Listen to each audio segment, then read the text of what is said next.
네, 안녕하세요. 반갑습니다. 네, 안녕하세요. 네, 그 인터뷰를 한다는 게 상당히 내키지 않고 어려운 건데 어머님이 어떤 마음으로 이렇게 인터뷰에 응해주게 되셨습니까?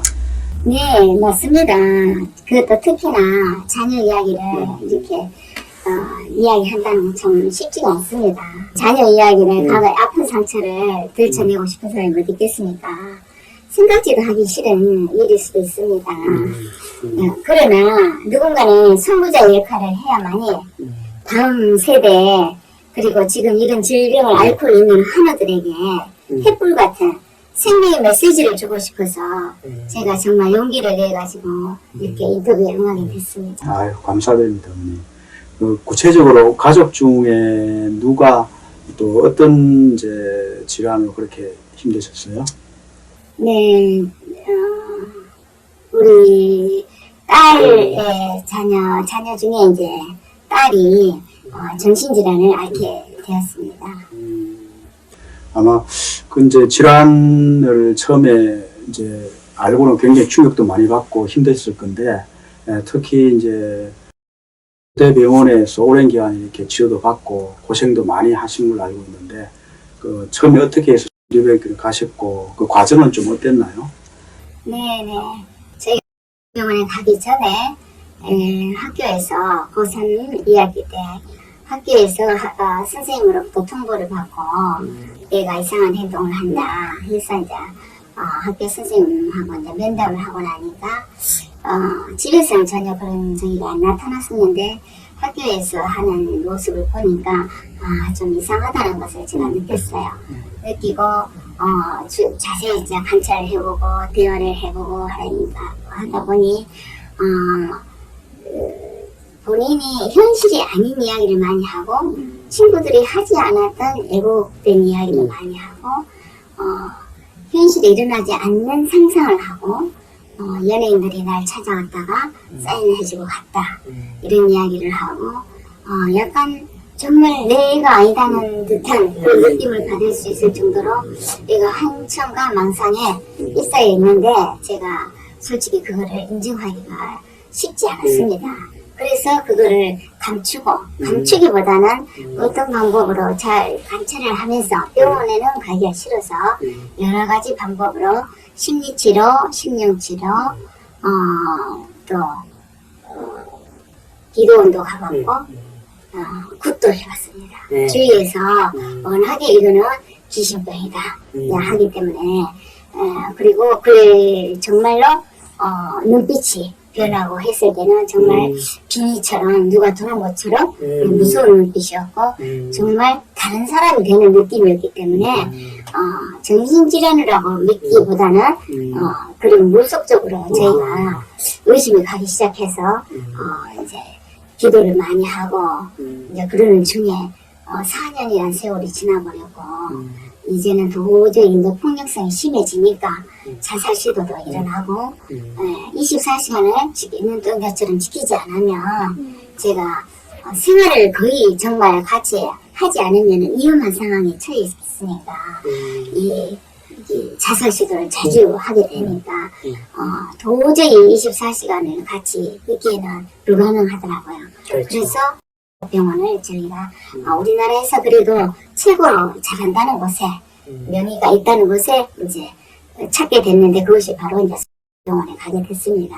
가게 돼가지고 선생님을 만나가지고 이야기를 하고 납병동이라는 게 있어요. 납병동에서 한 5-6시간을 이제 납병동 입원이라고 하는데 반나절 6시간 동안을 보호자하고 떨어진 사이에 관계에서 검사를 하게 됩니다. 검사를 해가지고 피검사, 뭐 여러 가지 인지력 검사 그 검사를 통해 가지고 나온 결론은 과학적으로는 아무 이상이 없다. 그러면서 판정을 받게 됐죠. 그런 판정을 받고 나서 의사 선생님이 이제 처방을 받았는데 저희가 이제 굉장히 의심스러운 게 과학적으로 아무 이상이 없는데 뭐를 근거를 해가지고 이 약 처방이 나오는지 저는 그게 이제 굉장히 궁금했어요. 궁금해서 의사 선생님에게 뭐를 근거로 해서 이상이 없는 게 근거를 해서 이거를 처방해 주느냐 물으니까 이제껏 이 왔던 환자들의 사례 그리고 지금 현재 우리의 자녀 상태를 보고 증상을 보고 약을 처방했다는 거예요. 그래서 저희는 이제 오리무중 어떻게 할 길이 없고 방법이 없으니까 이제 선생님 말씀만 따라가지고 이제 치료를 시작하게 됐어요.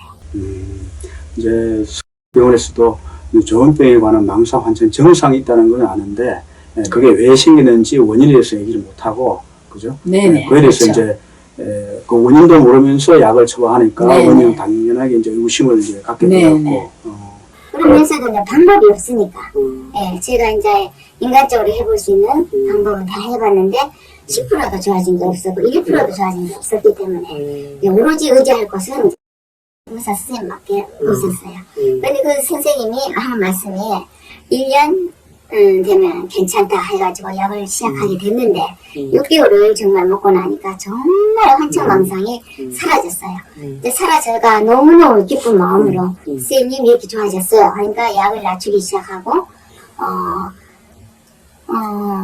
이제 그 약을 낮추기 시작하면 하고 한 달쯤 됐는데 다시 처음 원초적인 걸로 증상이 다시 더 심하게 폭력과 몽상과 망상과 자살 시도와 이런 게 나타나서 이제 의사 선생님한테 그 증상을 이야기하니까 다시 약을 올리기 시작했습니다. 다시 약을 올리기 시작해가지고 시도를 했는데 그때부터 이제 최고 치수까지 약이 이제 올라갔는데 얘가 부작용이 일어나기 시작했어요.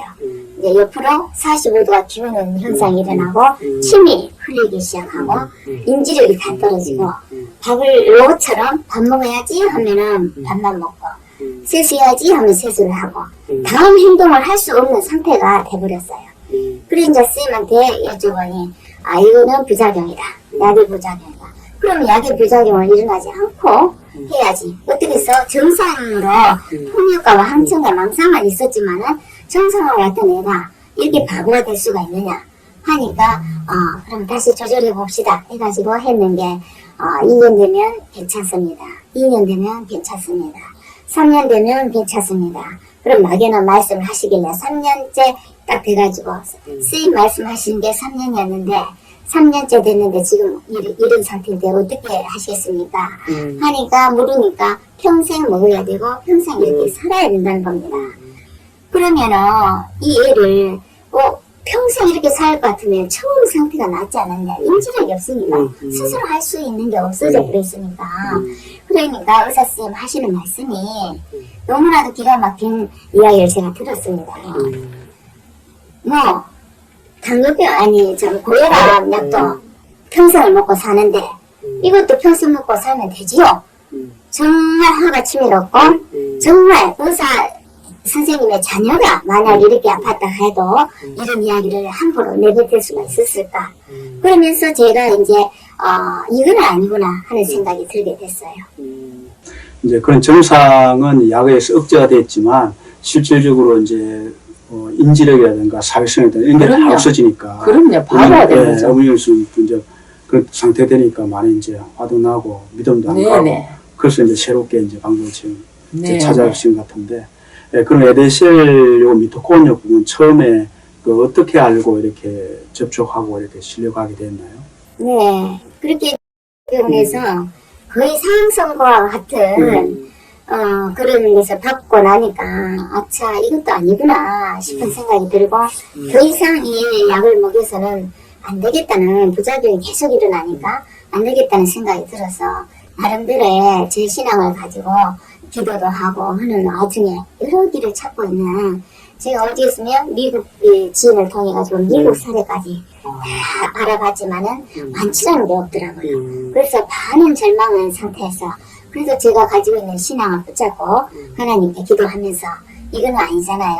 처음에는 애가 정상이었는데 살아가면서 이렇게 바보가 된다는 거는 이거는 하나님 원하시는 게 아니잖아요. 이렇게 제가 반복을 하면서 기도를 하면서 기도하는 중에 아시는 지인분이 에덴셀이라는 약국을 소개를 시켜주는데 정말 저도 이게 에덴셀이라는 것을 처음에는 믿지를 못했습니다. 아마 수도 그렇게 증상이 오히려 더 증상 없어졌지만 다른 게 또 이렇게 악화되고 이렇게 인지력이 네네. 많이 부족하니까 네네. 뭐 약국에서 할 수 있느냐 이제 어떤 그런 그렇죠. 암호를 많이 가졌죠. 네네. 그런데 그렇게 하시면서 그 어떤 믿음의 계기가 있을 것 같은데 어떻게 어떤 부분에 믿음이 가고 또 오랫동안 이렇게 치유하게 됐나요? 네. 저희가 이제 해볼 수 있는 방법은 세상의 방법은 다 해봤잖아요. 다 해봤는데 1%도 좋아지는 게 없었기 때문에 이 좌절감과 실망감에 그래도 자녀가 제 자신이 아픈 것 같으면 포기를 했겠지만 자녀가 아프니까 이거는 사는 게 아닙니다.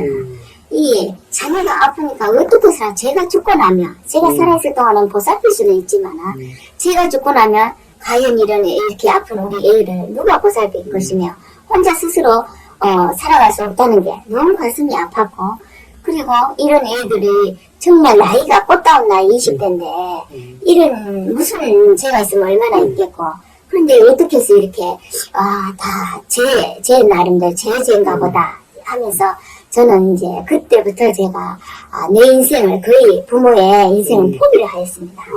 포기를 아예 하고 내 인생은 곧 너의 인생에 내가 바치겠다. 그러면서 정말 기도하고 이제 지인분에게 에덴스를 소개받고 했는데 다 해봤지만서도 이제는 길이 없기 때문에 에덴스라는 곳을 한 곳이라도 이제 한편으로는 의심이 가고 한편은 마음의 한쪽에서는 지푸라기라도 잡아봐야 한다는 그런 생각이기 때문에 이제 약사님을 만나게 됐어요. 그런데 이제 약사님을 만났는데 약사님께서 2시간짜리 동영상을 틀어주면서 뇌세포에 대한 이런 그 공부를 공부를 저를 시키시더라고요. 그래서 뇌세포에 대해서 제가 이제 의학적으로는 큰 지식이 없지만서도 동영상을 보면서 뇌세포에 대한 공부를 하게 되니까 여기는 원인을 알 수가 있네. 우리가 어떻게 해서 아팠다는 거를 그 원인을 찾아낼 수 있다는 것에 희망이 첫 번째 희망이 이제 가져졌어요. 그리고 이제 동영상이 이제 끝나고 나서 모발 검사, 혈액 검사를 하니까 정말이지 원인을 찾아내게 된 겁니다. 그 원인을 찾아내게 돼가지고 그 원인을 찾아내서 치료를 하는 과정에 한 6개월쯤 영양제를 병원 약하고 같이 병행을 하면서 영양제를 복용을 했더니 한 6개월 만에 얘가 눈동자가 돌아오고 인지력이 돌아오고 대화가 되기 시작했습니다. 그 대화가 되면서 제가 정말 어느 곳에서도 볼 수 없었던 이게 10% 20%가 보이기 시작한 거죠. 이 길이 이제 정말 우리가 살 길이구나 하면서 생각을 하면서 저희는 이제 제가 이제 조급한 마음에 피검은 혈액 검사도 6개월마다 하라는 걸 저는 4개월마다 한 번씩 해가면서 체크를 해가면서 뭐가 좋아지고 약사님 말씀대로 맞춤형 영양요법을 하니까 애가 좋아지는 것을 느끼게 됐어요. 그래서 제가 이제 용기를 얻어가 그걸 이제 시작하게 됐습니다. 이제 뇌셀 미토콘드리아요법 믿음이 간 게 이제 그 첫째는 모발과 혈액 검사를 해서 그 원인을 파악하고 또 그에 관계된 이제 뇌 세포의 어떤 특징이나 그걸 감안해서 치유하는 과정. 그런 치유하면서 인지력이나 사회증서 이런 게 좋아진데 불구하고 증상은 또 이렇게 나타나지 않고 거기에서 이제 믿음을 갖고 그렇죠. 계속했고 또 6개월마다 이렇게 4개월마다 이렇게 검사도 하시고 그렇게 하십니다. 그런데 이제 정말 우리가 끝까지 믿어야 되고 조심스러운 부분이 이렇게 한 1년이 지나고 1년 한 몇 개월 만에 저희가 병원약을 다 끊게 됐어요. 병원약을 이제 다 끊게 되고 영양요법만 이제 계속 시작을 하게 되는데 병원약을 다 끊게 되니까 제일 처음에 현상이 다시 나타나게 된 거죠. 그런데 제가 이제 제일 처음에 현상이 나타나는데 제일 처음에는 24시간을 제가 지켜야 했지만 에덴셀 요법하고 병원약을 끊어도 그렇게까지 심하지는 않았다는 거죠. 근데 많이 좋아졌다는 거죠.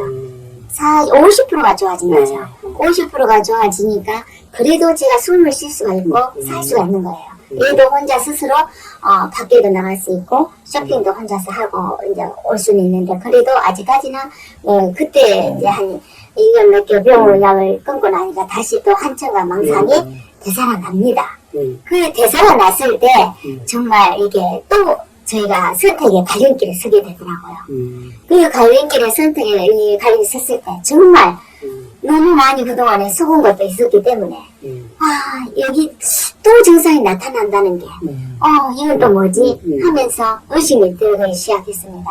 의심이 들기 시작하면서 계속 의심이 들 때마다 저는 약사님에게 물었어요. 묻고 공부를 하고, 이런 현상이 왜 이렇게 나타납니까? 그럴 때마다 약사님께서는 뇌세포에 대한 미토콘드리아라는 것을 세포를 설명을 저한테 해주셨어요. 그렇기 때문에 이 뇌세포의 세포만큼은 빨리 자라지가 않는다. 서서히 자라면서 나뭇가지가 있으면은 나무 온통은 살아있지만 가지가 바짝 말라있는데 쉽게 빨리 회복이 되지 않는다는 거예요.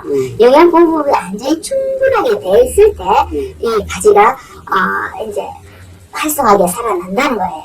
이 조금 더 기다려보고 인내심을 가지고 검사를 하면서 하다 보면은 이제 좋아진다는 그 말씀을 좀 믿고, 그리고 저는 항상 초심을 잃지 않고 되돌아보았습니다.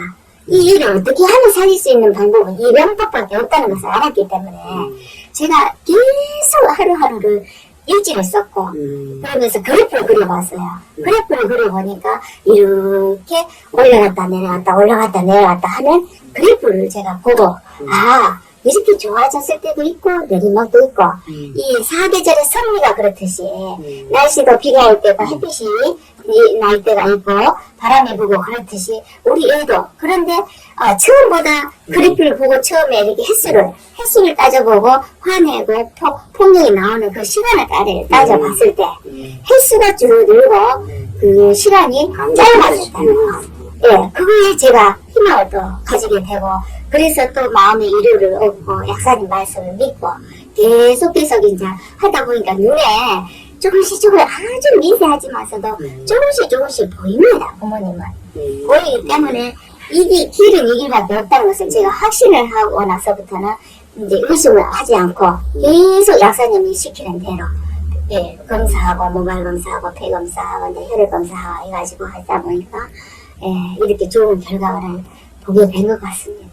축하드립니다. 네. 증상이 이제 나타났다 이렇게 하지만 계속 개선되면서 나타나고 완전히 좋아졌다 하더라도 약을 끊으면 이제 그런 게 있는데 우리 건강한 사람들도 이제 자기 어떤 영양분이나 몸을 위해서 일부 있는 것처럼 맞습니다. 아마 환후에 그 부분 나타나면서 그 부분이 약한 부분이기 때문에 우리가 완치된 수준에 하더라도 그 부분에 대해서 음식으로 우리가 충분히 먹을 수 없다면 일부 중요한 영양분은 계속 이렇게 건강 관리 목적에 먹듯이 이렇게 먹는 게 좀 많이 도움될 것 같고. 맞습니다.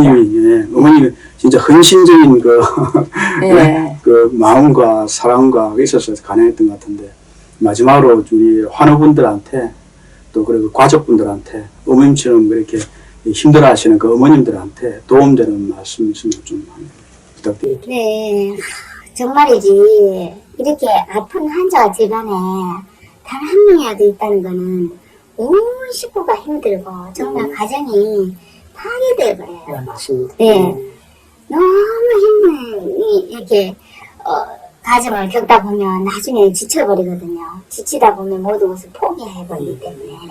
그런데 자녀는 정말이지 부모가 자녀를 포기해버리면 자녀 인생은 끝난 겁니다. 맞습니다. 그렇기 때문에 저는 그 심정을 알기 때문에 어느 부모님한테 제가 이거를 이렇게 크게 결심을 하고 이 이야기도 공개를 하는 이유도 그런 아픈 그리고 젊은 세대 애들이 죄가 있으면 무슨 잘못이 있으면 잘못이 있고 얼마나 풍기에 있다고 저렇게 고통 속에서 정말 아름답게 피어나야 할 그 꽃다운 나이에 일어날 수 없는 고통 속에서 산다는 자체가 너무 이제 가슴이 아픕니다. 가슴이 아프고 저도 자녀를 키우고 다른 부모님 심정들은 다 똑같다 생각하고 이렇게 좋은 길이 있는데 저만 알고 있다는 게 좀 죄스러웠어요. 그렇기 때문에 이거를 공개를 하고 우리가 저도 정말이지 옛날에는 지옥이 100%가 없다 했으면 한 몇 년을 했을 때 제가 하는 말이 그거였어요. 이 지옥도 내가 살아있다는 증거겠죠. 표징이겠죠. 카드 증표겠죠. 하면서 저 스스로 나름대로 위로를 하면서 그렇게 애를 하여튼 애만 어떻게 나올 수 있다 하면 내 생명이라도 바꿔서라도 고치고 싶은 그 심정에서 그랬는데 중간쯤 오니까 천국과 지옥이 반반이더라고요. 그러더니 정말 믿고 끝까지 인내를 하니까 정말 이제 천국이 다 왔는 거예요. 그래서 천국을 누리고 있어요, 지금은. 아유, 축하드립니다. 그래서 이 좋은 방법이 있는데 모르시고 안 하신 분들도 있겠지만 이 방법을 제가 이야기를 해서 정말 도움이 될 수 있다면은 같이 나누고 싶고 정말 제가 믿는 사람으로서 정말 천국을 같이 누리고 정말 다른 딴 세상을 볼 수 있는 길을 열어주면 좋겠다는 마음에 제가 이렇게 선뜻 그리고 한우 지금 이렇게 아파 혹시라도 제 영상을 보고 계신 분들은 정말 길은 있습니다. 길은 있고 두드리면 길은 열릴 것이고 예, 길은 있으니까 포기하지 마시고 궁금한 게 있으면 항상 언제라도 저한테 전화를 주시면 자세한 그 길을 알려주시고 제가 주실 거니까 주저하지 마시고 정말 길은 있으니까 믿고 연락을 해주시면 언제라도 전화를 받아 주겠습니다. 아유, 어머님 감사합니다. 진짜 정말로 힘든 시기를 그랬고 또 따님이 그러면 특히 어머님 마음이 굉장히 힘들고 그런데 그런 이제 고통을 느껴봤기 때문에 그 한호의 가족들, 특히 어머님들 가족들을 이해하시고 또 교회 다니시니까 그분들이 이제 고통 속에서 벗어나길 바라는 마음에서 참 어떻게 보면 인터뷰가 힘든 인터뷰인데 이렇게 선뜻이 나서주신 게 아닌가 싶고 굉장히 이제 고마움을 느낍니다. 감사합니다. 네, 감사하고 마지막으로 정말 에벤셀 이강호 약사님에게 정말 진심으로 에벤셀이 없었다 하면 제가 이렇게 이야기할 수도 없는 거고 우리 애가 지금 사회생활을 하고 있는데 저렇게 할 수도 없는 죽은 것 같은 이런 인생을 살았을 텐데 정말 진심으로 정말 감사드려요. 저는 한 가정이 이렇게 또 화목하게 되었어서 네. 저희들도 관리 일하면서 참 기쁩니다. 네. 네, 네. 감사합니다. 감사합니다.